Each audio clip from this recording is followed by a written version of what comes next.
Good morning friends. Divya G S academy के history class में आपका स्वागत है।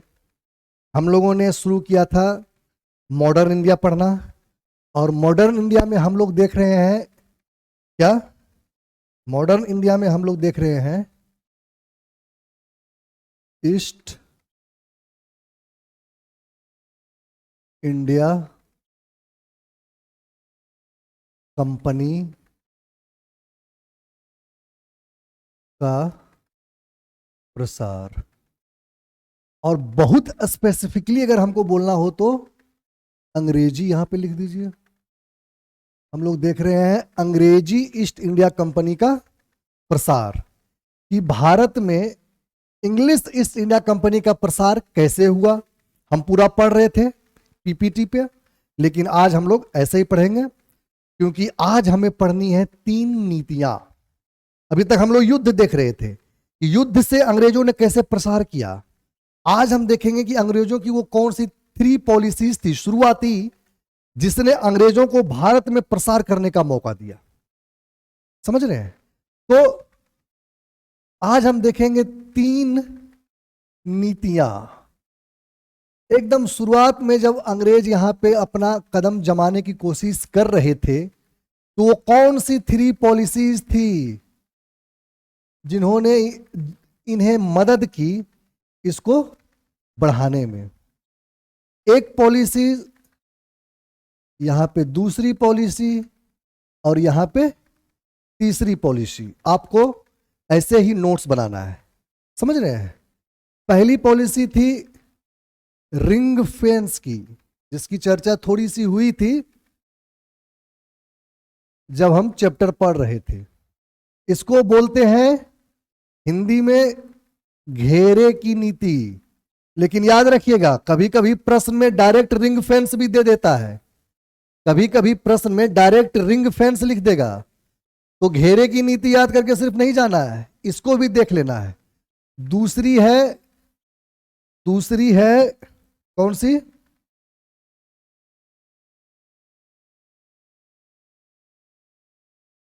सहायक संधि।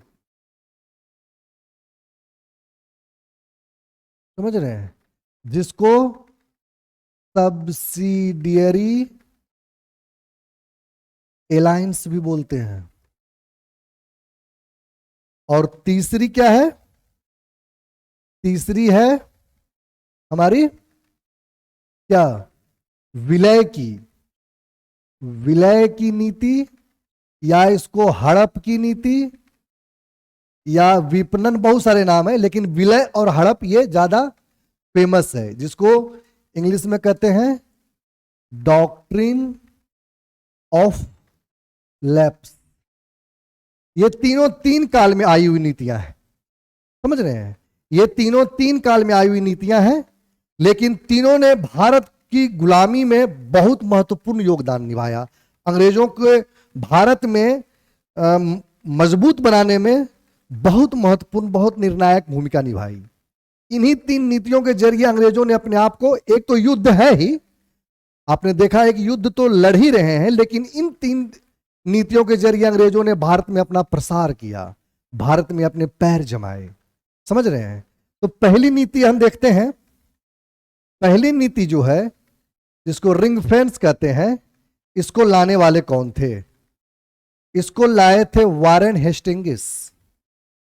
Warren Hastings.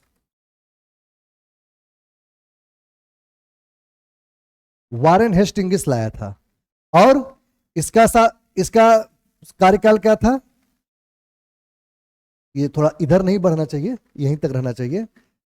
1775 से 1785 के आसपास ये इसका कार्यकाल चला। तो इस शासन के दौरान इन्होंने ये नीति लाई।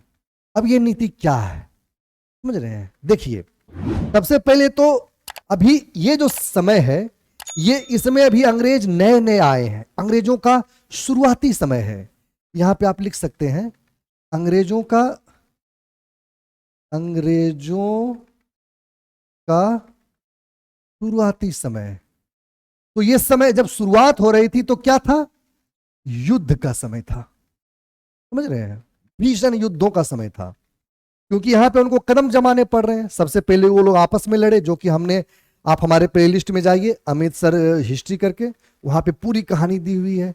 तो पहले यूरोपियन कंपनी आपस में लड़े, पुर्तगाली लड़ रहे हैं, डच लड़ रहे हैं, डेनिश लड़ रहे हैं। डेनिश तो बहुत ज्यादा नहीं लड़े, पुर्तगाली, डच, फ्रांसीसी और अंग्रेज। अंग्रेज और फ्रांसीसी के बीच में बहुत हमने देखा था बाघ भैंसा वाला युद्ध हुआ। लेकिन उस समय, ये समय जो था अभी एकदम शुरुआती समय है, उसके बाद फिर ये लोग राजवाड़ों से लड़े। अब राजवाड़े और अंग्रेज लड़ रहे हैं। तो उस समय जब आप शुरुआत करते हैं किसी चीज का, तो आपको किस चीज की जरूरत पड़ती है? आपको जरूरत पड़ती है साथ का। समझ रहे हैं? आप कहानी याद कीजिए, हमारी जो मैथोलॉजिकल कहानियां हैं, हमारे जो पुराणों में, जो हमारे महाभारत में, रामायण में कहानियां हैं, वो इसी बात को तो सीख देती है। और इससे जो नहीं सीखता वो हिस्ट्री में पिछड़ता रहता है। समझ रहे हैं? अंग्रेजों ने उससे सीखा होगा, अंग्रेजों को वो नीति पता थी। शुरुआत में देखिए, जब महाभारत की शुरुआत होती है तो अर्जुन और दुर्योधन दोनों जा रहे हैं अलग अलग राजाओं के पास। आप हमारे तरफ से युद्ध कीजिएगा, पता है कि अब महाभारत होने ही वाला है, तो आप मेरे तरफ आ जाइए, आप मेरे तरफ आ जाइए। उसी में एक कहानी है कि ये दोनों कृष्ण के पास पहुंचते हैं, और दुर्योधन कृष्ण के पैर के पास खड़ा होता है, और अर्जुन कृष्ण के सर के पास खड़ा होता है। और उस समय कृष्ण सोए होते हैं, और जैसे ही कृष्ण की आंख खुलती है, वो सबसे पहले दुर्योधन पे नजर जाती है, और कहते हैं कि अब तो मैं सबसे पहले दुर्योधन को दूंगा पार्थ, क्योंकि मैंने पहले उसे देखा है। तो मांगो दुर्योधन, क्या मांगते हो? मुझे मांगते हो या मेरी अक्षौणी सेना को मांगते हो, मेरे यादवों की सेना को मांगते हो? दुर्योधन मूढ़ ने कहा कि अकेले कृष्ण को लेने से बेहतर है कि पूरी यादवों की सेना ले लो ना। तो शुरुआती समय में क्या हो रहा है? अपनी तरफ मिलाने का प्रयास हो रहा है। वही ये है घेरे की नीति। अपना अपना घेरा बड़ा कीजिए, अपना अपना घेरा बड़ा कीजिए, वही है ये घेरे की नीति। एक तरह से समझ लीजिए, ये शुरुआती दौर है, अपना अपना घेरा बना रहा है। यहां पे समझ लीजिए कि अंग्रेज है, ठीक, और ये चारों तरफ से अपना अपना घेरा बना रहा है। कैसे? ये देसी राजवाड़ों को अपनी तरफ मिलाकर, और उनका यूज कर रहा है बफर जोन के रूप में। उनका यूज कैसे कर रहा है? कि जैसे ये अंग्रेज का साम्राज्य है, मान लीजिए इंग्लिश का साम्राज्य है, और ये कोई देसी राजवाड़ा है, समझ रहे हैं? तो अंग्रेज कोशिश में है कि ये हमारे साथ रहे, और इधर का कोई बड़ा अगर देसी राजवाड़ा है या कोई और शत्रु है, तो उससे हमारी रक्षा हो। अब अगर चारों तरफ इसी तरह के देसी राजवाड़ों से ये घिरा रहेगा, तो इसकी रक्षा होगी। तो ये उसमें कुछ शर्तें लगाता है। कहता है कि देखिए, इनको कहता है कि अंग्रेज कहते हैं देसी राजवाड़ों को कि हम आपको देंगे सेना, हम आपको सेना देंगे युद्ध के लिए, सुरक्षा के लिए, और आप हमको क्या दीजिए? आप हमको दीजिए बफर जोन, बीच का जगह। मतलब हम इधर हैं, हम आपको सेना दिए, आपकी भी सुरक्षा हुई, लेकिन अगर कोई हम पर अटैक किया तो आप भी हमको सुरक्षित कीजिएगा। आप पर अटैक हम पर अटैक माना जाएगा, लेकिन जब हम पे अटैक होगा तब आप हमारी सुरक्षा कीजिएगा। देसी राजवाड़े तैयार होते हैं। क्यों तैयार होते हैं ये समझिए। कंपनी की जो सेना है, कंपनी की जो सेना है, कुछ तो इसमें प्लस पॉइंट है जो देसी राजवाड़ों की सेनाओं में नहीं है। कंपनी की सेनाओं में कुछ ऐसी चीजें हैं जो देसी राजवाड़ों के यहां नहीं है। बाद में वो भले डेवलप करते हैं, इसमें कोई शक नहीं है, वो हम अपने हिस्ट्री के पूरी क्लास में देख रहे हैं, यहां पे सिर्फ हम पॉलिसी देखते हैं। तो कंपनी की सेना में ऐसा क्या है कि देसी राजवाड़े तैयार होते हैं? सबसे पहले तो ये आधुनिक शस्त्रों से सजी हुई है। हमने देखा यूरोप में आया है क्या? औद्योगिक क्रांति।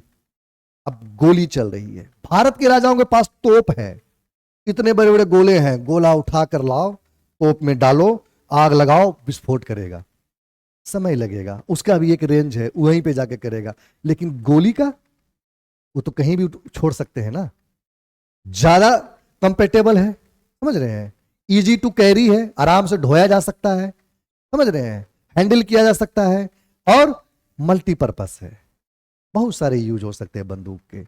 आप देखे होंगे कि बंदूक के आगे में ऐसे पहले एक चाकू जैसा लगा होता था, उससे आप भोंपने का भी यूज कर सकते हैं, बहुत नजदीक अगर कोई आ गया हो तो। आधुनिक शस्त्रों से सजी हुई है, समझ रहे हैं। दूसरा क्या है, दूसरा है कि इसकी सेना यूरोपियन स्टाइल से ट्रेंड है, यूरोपियन स्टाइल से ट्रेंड है, यूरोपियन ट्रेनिंग मिली है उनको, ट्रेनिंग लिख लीजिए, यूरोपियन ट्रेनिंग मिली है, और देसी सेनाओं को देसी ट्रेनिंग मिली है।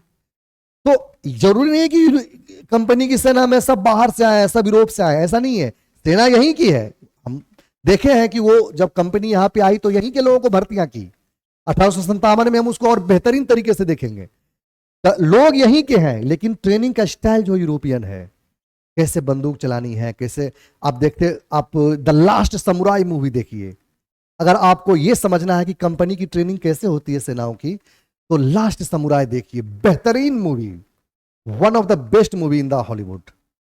आप उसको देखिए, फिर देखिए कैसे जापान में कंपनी पहुंचती है और वहां के सैनिकों को, वहां के लोकल सैनिकों को ट्रेनिंग देती है और उन्हें आधुनिक बनाने की कोशिश करती है शस्त्रों के साथ।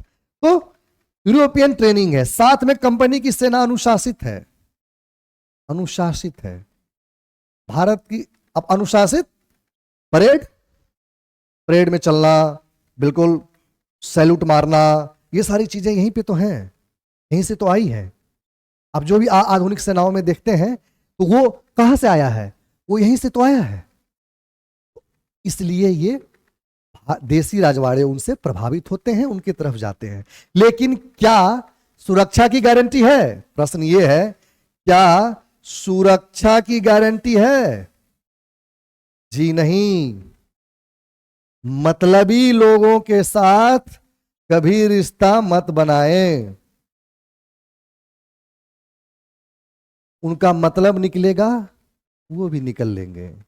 कंपनी मतलबी है और इस तरह के लोग कभी भी भरोसेमंद नहीं हो सकते, कंपनी कभी भरोसेमंद नहीं हो सकती। हम युद्धों की कहानियों में मैसूर की जब कहानी देख रहे हैं तो अब देखते हैं कि हैदर अली ने अंग्रेजों के साथ गठबंधन किया, समझौता किया, लेकिन उसके बाद भी उसको सुरक्षा नहीं मिली। ऐसे बहुत सारे उदाहरण हैं जहां पे अंग्रेजों का मतलब निकला, वहां अंग्रेज निकल जाते थे, सटक लेते थे। सुरक्षा की गारंटी नहीं है, फिर भी इस जाल में देसी राजवाड़े फंसते जाते हैं।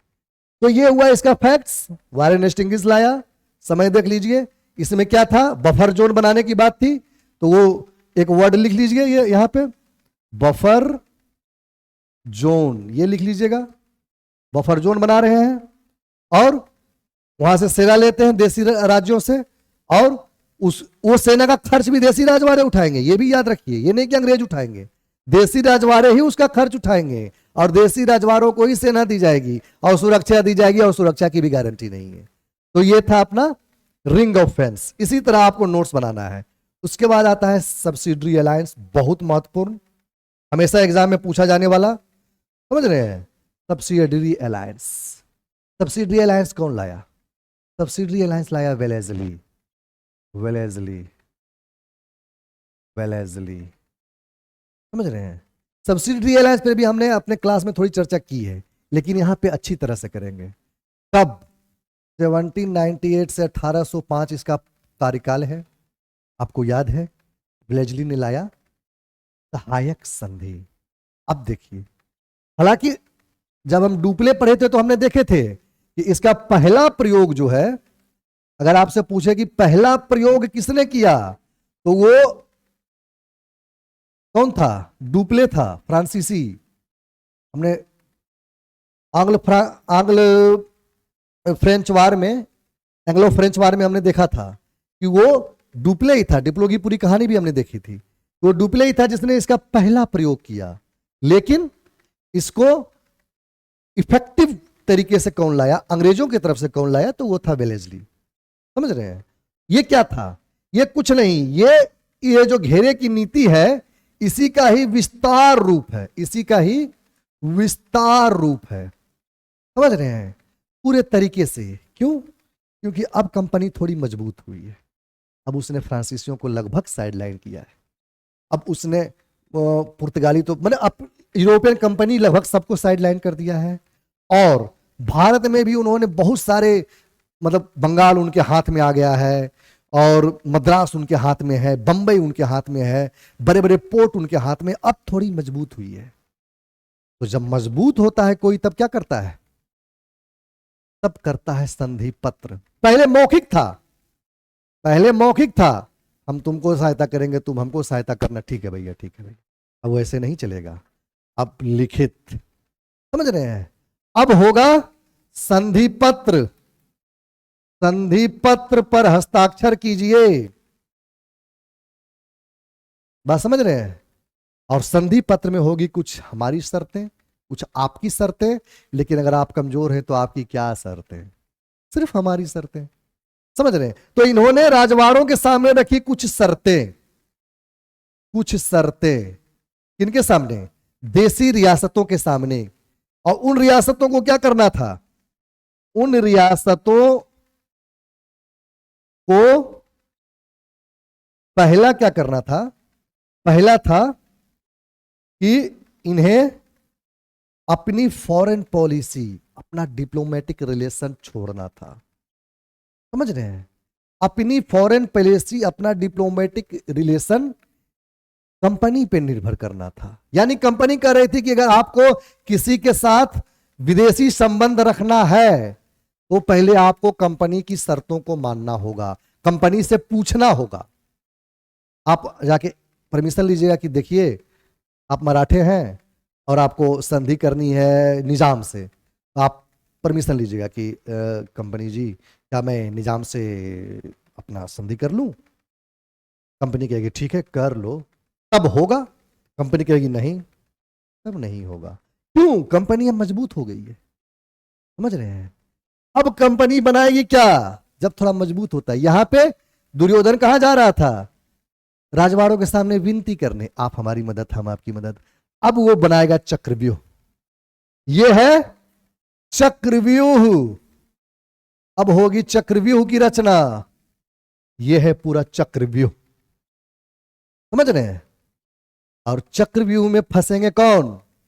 देसी राजवाड़े, अभिमन्युज, जिनको युद्ध नहीं आता, जिनको भेदना नहीं आता। समझ रहे हैं? चक्रव्यूह में अभिमन्यु फंसेगा। कैसे? पहला क्या हुआ? संप्रभुता। संप्रभुता, सोवेर्निटी, संप्रभुता पर अटैक। आपकी संप्रभुता कंपनी के अंदर में रहेगी।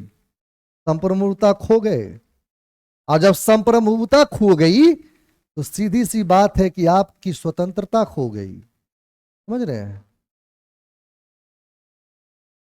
क्योंकि जो भी स्टेट संप्रभु नहीं हो, सॉवरेन नहीं हो, वो स्वतंत्र नहीं रह सकता। जब आपके पास इतनी क्षमता ही नहीं है, जब आपके पास इतनी काबिलियत ही नहीं है, आपके पास इतनी उम्मीद ही नहीं छोड़ी जाए कि आप रिश्ता किससे रखें, ये हो, दूसरों पर निर्भर करें आप अपना फॉरेन पॉलिसी चलाने के लिए, तब आप कहां स्वतंत्र रह गए? स्वतंत्रता का तो पहला नियम है, आपने देखा होगा भारत की प्रस्तावना क्या लिखा हुआ है?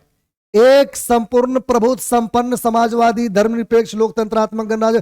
पूरे के पूरे में सबसे पहला शब्द जो है संप्रभु है, सोवरेन है। सोवरेन, सोशलिस्टिक, मतलब जो भी पूरा है उसमें सोवरेन सबसे पहला शब्द है। सबसे पहले हमारे जो कॉन्स्टिट्यूशन मेकर्स थे, हमारे जो संविधान निर्माता थे, उन्होंने सबसे पहला शब्द डाला कि हम संप्रभु हैं, हम पर किसी का निर्णय नहीं थोपा जा सकता। यहां पे सबसे पहले संप्रभुता को खोइए।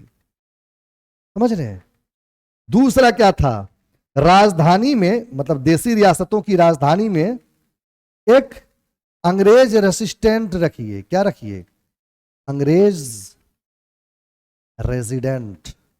रेजिडेंट, एक अंग्रेज रेजिडेंट रखिए। मतलब कि आपका जो दरबार है उसमें एक अंग्रेज अधिकारी बैठा रहेगा। आप क्या निर्णय लेते हैं, क्या कुछ करते हैं, सब में एक अंग्रेज अधिकारी, एक बाहर का आदमी बैठा रहेगा और वो आपके मंत्री परिषद पे नजर रखेगा, वो आपके हर निर्णय पे नजर रखेगा। क्या ऐसा होता है भारत में? जी नहीं। अगर मोदी गवर्नमेंट बैठी कुछ निर्णय लेने के लिए, कुछ बहुत सुरक्षा के प्रति या कुछ किसी भी मैटर पे अपना मंत्रिमंडल बुला के, एक व्यक्ति भी उसके अंदर जबरदस्ती घुसने की कोशिश करेगा तो नहीं घुसने दिया जाएगा। कोई बाहर का आदमी रहेगा ही नहीं, सिर्फ मंत्रिमंडल रहेगा और प्रधानमंत्री रहेंगे और कोई नहीं रहेगा, और उसके बाद निर्णय लिया जाएगा। बहुत सारे निर्णय तो बाहर लीक भी नहीं होते हैं, जब इंप्लीमेंट होते हैं तब पता चलता है। समझ रहे हैं? लेकिन यहां नजर, जासूस एक तरह से समझ लीजिए। अंग्रेज रेजिडेंट क्या करेगा? जासूसी करेगा। यह भी क्या है? स्वतंत्रता का ही हनन है। समझ रहे हैं? उसके बाद क्या कहा कि आप किसी यूरोपियन कंपनी से रिश्ता नहीं रखेंगे। यूरोपियन कंपनी से नो रिलेशन। क्यों? क्योंकि वो समय था नेपोलियन का। नेपोलियन का वो समय किसका था? नेपोलियन का था। और नेपोलियन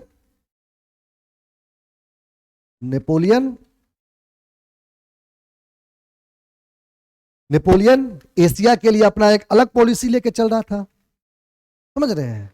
और अरब के आसपास तक तो वो पहुंच भी गया था।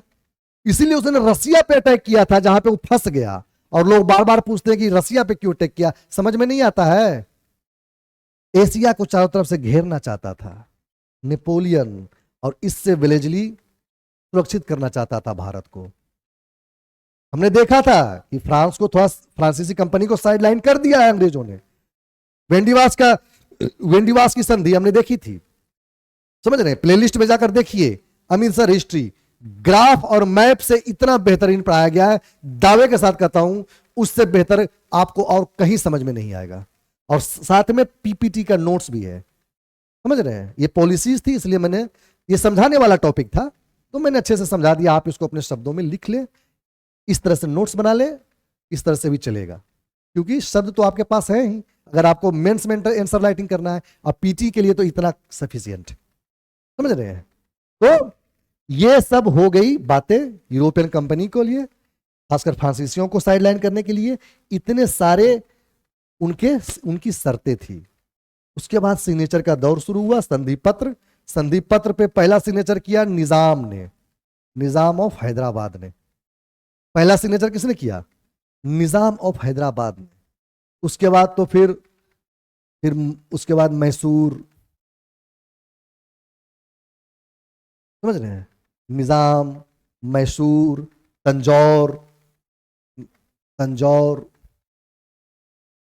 मैसूर, पेशवा। उसके बाद तो लाइन लग गई। लेकिन क्या सब ने अपनी मर्जी से दस्तखत किया? नहीं। कुछ को तो, जैसे मैसूर को देखेंगे, इनको तो जैसे टीपू सुल्तान को मार दिया गया, कठपुतली सरकार बना दी गई, उसके बाद उनसे सिग्नेचर करवा लिया गया। तो कुछ को युद्धों में परास्त करके जबरदस्ती दस्तखत करवाया गया। निजाम जैसे लोग खुद से दस्तखत किए। समझ रहे हैं? तो ये था पूरा सहायक संधि विलेजली का लाया हुआ। और अब तीसरे की बारी है। किसकी? तीसरे की बारी है, बहुत महत्वपूर्ण। ये आखिरी कील है।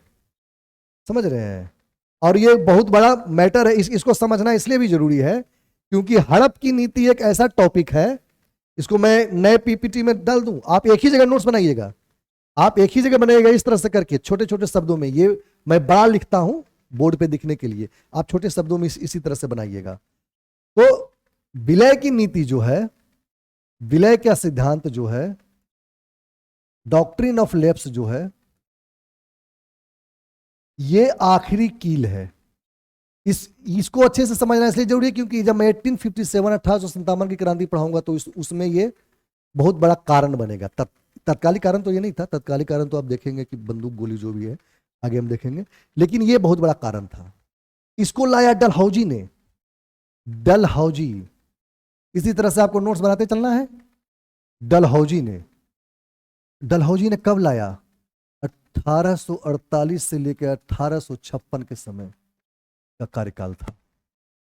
इसमें क्या था? अब देखिए बात क्या है कि अब अंग्रेजों के पैर जम चुके हैं।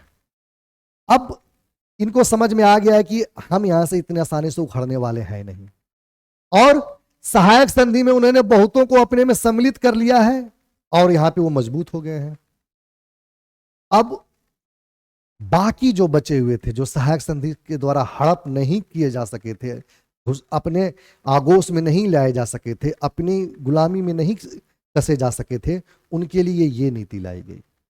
उन्होंने कहा कि जो राजा जिनके पास लीगल हायर नहीं है, यानी जिनके पास संतान उत्पत्ति करने की क्षमता नहीं है, जिनके पास संतान नहीं है, वो अंग्रेजों के अंदर माने जाएंगे। समझ रहे हैं? और संतान में भी अगर मेल चाइल्ड नहीं है, अगर पुरुष संतान नहीं है, तब भी उनको यह माना जाएगा कि वो किसके अंदर है? अंग्रेजों के अंदर है। खासकर तब जब वो अंग्रेजों को टैक्स नहीं देते हो, या अंग्रेजों के साथ उसका कोई ऐसा अलायंस नहीं हो, या किसी भी प्रकार से अंग्रेजों के, यूं समझ लीजिए कि अंग्रेजों के अंदर नहीं हो, तब उन्हें माना जाएगा कि वो कंपनी के ऑटोमेटिक कंपनी उनको अपने अंदर कर लेगी। उनको अलग अलग तरीकों से, जैसे राजा है, अब उसका बच्चा नहीं है तो वो गोद भी नहीं ले सकता है, ये भी नियम है।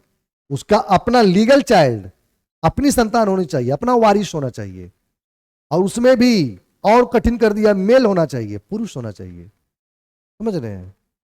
और अगर नहीं है तो आपको हड़प लिया जाएगा। तो ये मोटा मोटी वो तरीका था जिससे बचे खुचे जो राजा थे सबको अंग्रेज अपने राज्य में शामिल करना चाहता था, अपने साम्राज्य में शामिल करना चाहता था। लेकिन सबसे बड़ी बात क्या थी? सबसे बड़ी बात यह थी कि अब वो राजा क्या करेंगे जिनको हड़प लिया गया। तो इन्होंने कहा कि ठीक है, हम आपको पेंशन देंगे, आपको किसी राजमहल में रख दिया जाएगा, आपके राजमहल का जो भी खर्च है, हाथी घोड़ा पालकी नौकर चाकर और कपड़ा लत्ता, जो भी खर्च है आपका, धोबी और भगवानी माली वाला, वो सब कंपनी पेंशन के रूप में देगी शुरुआत में। लेकिन बाद में हम देखेंगे 1857 में कि वो पेंशन भी खत्म कर दिया जाता है। तो इस तरह से हम देखते हैं कि ये जो तीन है, रिंग ऑफ फेंस यानी घेरे की नीति, सहायक संधि और विलय संधि, समझ रहे हैं? विलय, ये डॉक्ट्रिन ऑफ लैप्स, इन तीनों ने मिलकर पूरे भारत पे, इन तीनों नीतियों के कारण अंग्रेज पूरे भारत पे अपना साम्राज्य विस्तार कर सके, और इस तरह से पूरे भारत पे कंपनी का कब्जा हो गया। आज के लिए इतना ही, बहुत बहुत धन्यवाद। नेक्स्ट क्लास में एक बहुत महत्वपूर्ण टॉपिक लेकर हम आएंगे। बहुत बहुत धन्यवाद।